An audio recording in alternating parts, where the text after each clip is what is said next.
মার্কিন জাতীয় গোয়েন্দা সংস্থার প্রধান হিসেবে তুলসী গ্যাবার্ডকে বেছে নিয়েছেন যুক্তরাষ্ট্রের নবনির্বাচিত প্রেসিডেন্ট ডোনাল্ড ট্রাম্প। চূড়ান্তভাবে নিয়োগ পেলে তিনি হবেন যুক্তরাষ্ট্রের ইতিহাসে জাতীয় গোয়েন্দা সংস্থার পরিচালক হওয়া প্রথম হিন্দু নারী। কে এই তুলসী গ্যাবার্ড? গোয়েন্দাগিরির অভিজ্ঞতা না থাকলেও 2 দশকের বেশি সময় ধরে মার্কিন সামরিক বাহিনীতে ছিলেন তুলসী। কুয়েত ও ইরাক যুদ্ধে লড়েছেন তিনি। অবসরে যাওয়ার পর প্রথমে ডেমোক্রেটিক পার্টির রাজনীতি করলেও পরে যোগ দেন রিপাবলিকান পার্টিতে। 2 বছর যুক্তরাষ্ট্রের প্রতিনিধি প্রতিশোধের স্বরাষ্ট্র মন্ত্রণালয় বিষয়ক কমিটির সদস্য ছিলেন তুলসী। 2013 থেকে 2021 সাল পর্যন্ত ডেমোক্রেটিক পার্টির কংগ্রেস সদস্য ছিলেন তুলসী। 2020 সালে নিজ দল থেকে প্রেসিডেন্ট প্রার্থী হওয়ার জন্য দৌড়ঝাঁপ করেও শেষ পর্যন্ত সরে দাঁড়ান। যুদ্ধবাজদের আধিপত্যে ডেমোক্রেটিক পার্টি চলছে অভিযোগ করে 2022 সালে দল ছাড়েন তিনি। ওই বছরেই যোগ দেন রিপাবলিকান পার্টিতে।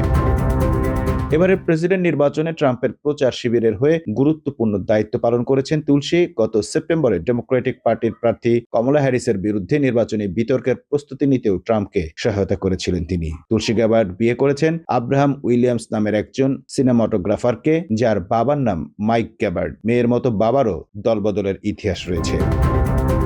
প্রথমে তিনি রিপাবলিকান পার্টি থেকে সিনেট সদস্য নির্বাচিত হয়েছিলেন, পরে ডেমোক্রেটিক পার্টিতে যোগ দেন। হিন্দুস্তান টাইমসের এক প্রতিবেদনে বলা হয়, নামের কারণে তুলসী গ্যাবার্ডকে অনেকেই ভারতীয় বলে মনে করেন, তবে ভারতের সঙ্গে তার কোনো সম্পর্ক নেই।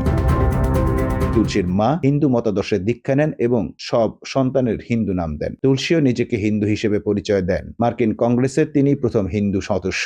আইন প্রণেতা হিসেবে দায়িত্ব নেওয়ার সময় তিনি ভগবত গীতা হাতে শপথ নিয়েছিলেন। Mamun Mahfuz, time news desk.